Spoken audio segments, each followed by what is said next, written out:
हमें सड़क पर तेजी से चलती हुई दो बसें दिखाई देती है जिनमें स्कूल जा रहे बहुत सारे छात्र बैठे हैं। इन्हीं छात्राओं में से एक मिस सुकु जो दिखने में बहुत प्यारी है, वे लगातार अपनी नोटबुक में कुछ लिख रही है।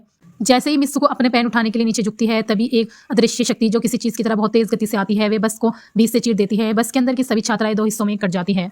मिस सुकु जैसे ही पेन उठाकर ऊपर देखती है, वह खून और कटी हुई लाशों के बीच यह डरावना दृश्य देखकर हैरान रह जाती है। जमीन पर झुकने की वजह से वह मौत के मुंह से बच गई थी। वह बेहद डर जाती है और तुरंत बस से उतरकर जान बचाकर भागने लगती है। यहाँ हमें पता चलता है जिसे उसने आते देखा था और कुछ नहीं बल्कि सिर्फ तेज हवा थी।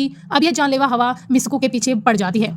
वह चीखते हुए और भी तेजी से भागने लगती है। भागती हुई उसे आगे चार और लड़कियां दिखाई देती हैं। वह उन्हें झुकने की चेतावनी देती है, लेकिन बहुत देर हो चुकी होती है। वह हवा उन्हें भी बीच से काट देती है। मिस सुकु किसी तरह उनमें से एक लड़की को बचा लेती है। थोड़ी ही देर में उन्हें साइकिल चलाते हुए कुछ लड़कियां दिखाई देती है। मिस सुकु उन्हें बचाने की भी कोशिश करती है। उनके साथ भी वही भयानक हश्र होता है। इस सबके बीच जिसे मिस सुकु ने बचाया था, वह लड़की भी मारी जाती है। मिस सुकु अब अकेली दहशत में इधर उधर भागने लगती है। नया संसार और बेस्ट फ्रेंड। भागते भागते मिस सुकु को एक नदी के किनारे पहुंचती है। नदी में पहले से ही कटी हुई लाशों का ढेर लगा हुआ है, जिन्हें उसी हवा ने मारा होगा।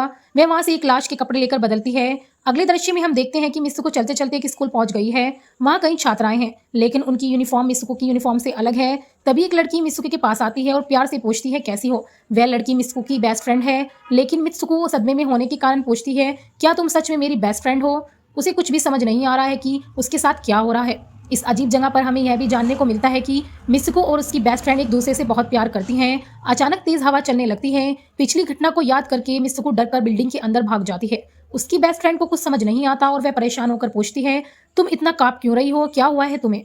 तब मिस सुकु उसे पूरी कहानी बताती है कि किस तरह से हवा उसके स्कूल की सभी फ्रेंड को काट दिया। यह सुनकर उसकी दोस्त उसे खिड़की के पास ले जाती है। अपना हाथ बाहर निकालकर कहती है देखो यह सिर्फ हवा है और कुछ नहीं। मिस सुकु को कुछ शांति मिलती है और उसे लगने लगता है कि यह शायद उसका बुरा सपना हो। इसके बाद मिस सुकु की बेस्ट फ्रेंड अपनी दो और बेस्ट फ्रेंड को लाती है और वे क्लास बंद करके भागने का प्लान बनाती हैं। जैसे वे चारों बाहर निकलने लगती हैं, उनकी टीचर उन्हें देख लेती है।